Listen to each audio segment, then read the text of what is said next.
So mga ka-workshop, ang tutorial natin ay paano paggawa ng hazard gamit ang halo switch. So ayan.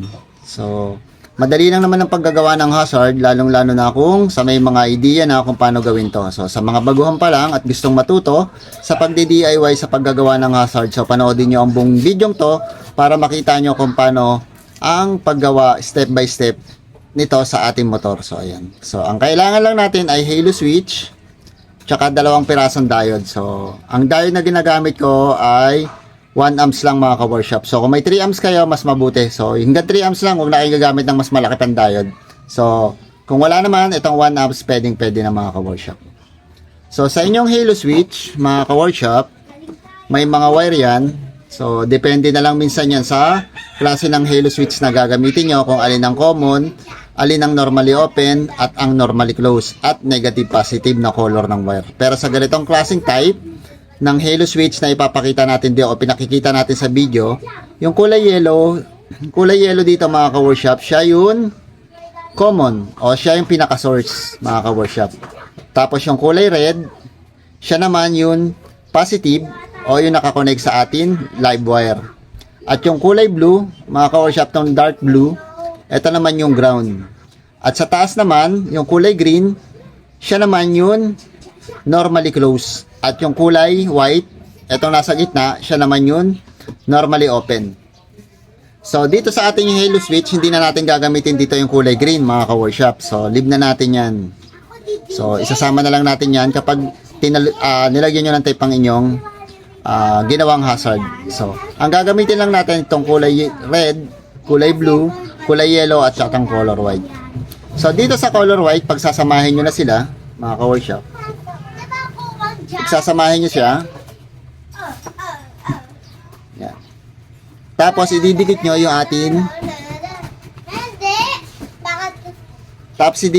atin diode, no? So sa diode natin mga ka-workshop, meron yan polarity. So yung makikita nyo may silver sign, ayan, pagsasamahin nyo palehas na kaganyan, yung silver sign, nakapalabas siya. So, etong walang sign, or yung walang polarity, dito siya nakakabit sa ating pinagsamang positive, tsaka normally open. No? Pagsasamahin nyo lang siya dyan.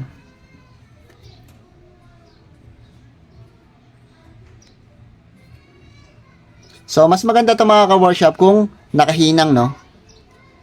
Kung magagawa kayo, no, much better ihinang nyo mga ka-workshop kasi mas intact at saka mas matibay. So, dito sa ating tutorial, papakita lang naman natin sa inyo kung paano siya gawin. So, ayan. Tapos, lalagyan lang natin siya ng tape.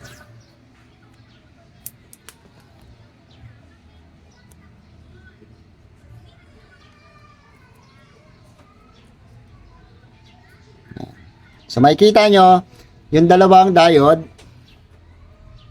sa yung polarity niya nakalabas, no, ayan. Yung may silver sign. So palabas siya. Ito yung pupunta sa atin signal light, no? Ayan. Sa trigger ng ating signal light, sa left and right signal light. So sila ang papunta.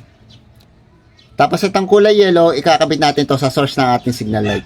So paano ba malalaman kung saan ang source ng ating signal light at paano malalaman kung saan yung trigger ng ating signal light sa ating motor?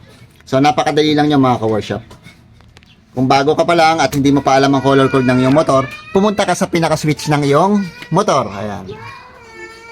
So, sa switch ng motor mo, hanapin mo yung signal light na switch. So, eto. Hanapin mo siya. Hanapin mo yan. Tapos sa likod niyan, may makikita mo yung kanyang connection. Ayun. Mga ka-workshop. Ayan. Itong wire na to. So makikita nyo dyan color gray, color orange, tsaka color light blue. So ayan. Yan yung ating signal light. Ang color code na to katulad to ng Honda, no, mga ka-workshop. Yung kulay blue, siya yun atin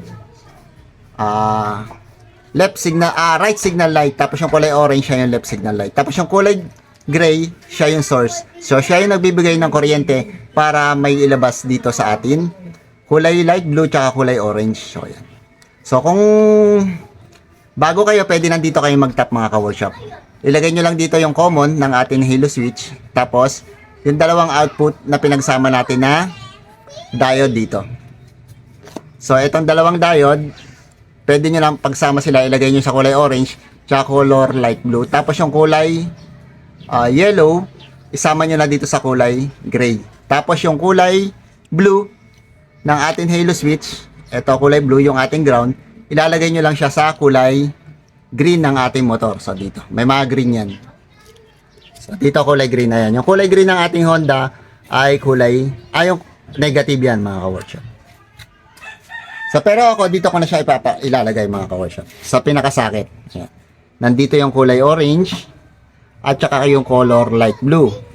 Tapos yung color gray. So, yan. Ididikit ko lang siya, mga ka-workshop. Papakita natin sa inyo. Yun, kalalabasan nito. Yan. So, ito na, mga ka-workshop, na ikabit na natin yung ating halo switch sa ating pinaka-wiring ng motor para gumana yung ating hazard. So, ulitin ko sa inyo, yung common ng ating halo seat o yung itong color yellow, nakakabit siya dito sa color gray. Ayan. Yung color gray ng ating wiring or ng Honda ay siya yung trigger ng ating signal light. So, siya naman ang magiging source ng ating hazard. So, para malaman nyo, yung trigger niya, ulitin ko, ng ating signal light, pupunta kayo sa may switch, no, ayan. Ulitin natin, no, rewind lang. So, ayan, sa color gray na yan, makikita nyo dyan. Ayan. Siya yun, pinaka-trigger. Tapos yung orange tsaka blue, siya yung papunta sa signal light. So, ayan. Tapos, yung ating output ng ating halo switch, yung ating color white tsaka red na pinagsama, nilagay natin ng diode, ayan.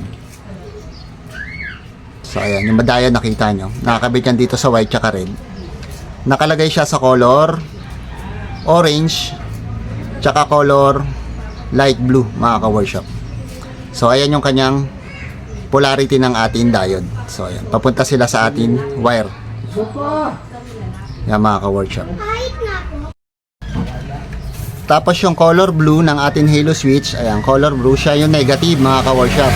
So, yung negative na yan, ilalagay natin sa negative ng ating motor. So, dito sa kulay green, so, dyan natin siya itatap. So, ayan. Nakita nyo, nakakabit na. So, ulitin natin, recap ulit, mga ka-workshop. Yung color yellow na common, nakalagay siya sa trigger na ating signal light o siya ang magiging source.